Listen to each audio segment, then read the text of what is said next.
IKEA, we've decided a less meaty future can be just as tasty.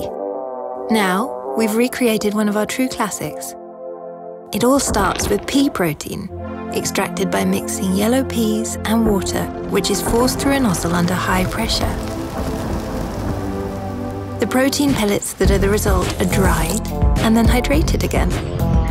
Next, we add onion and potatoes and, to get just the right texture, oat bran, dried apple and rapeseed oil. Rice flour holds it all together.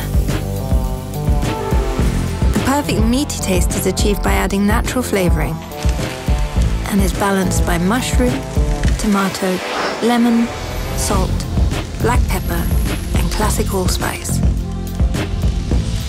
Finally, the batter is shaped and fried, and it's ready to serve.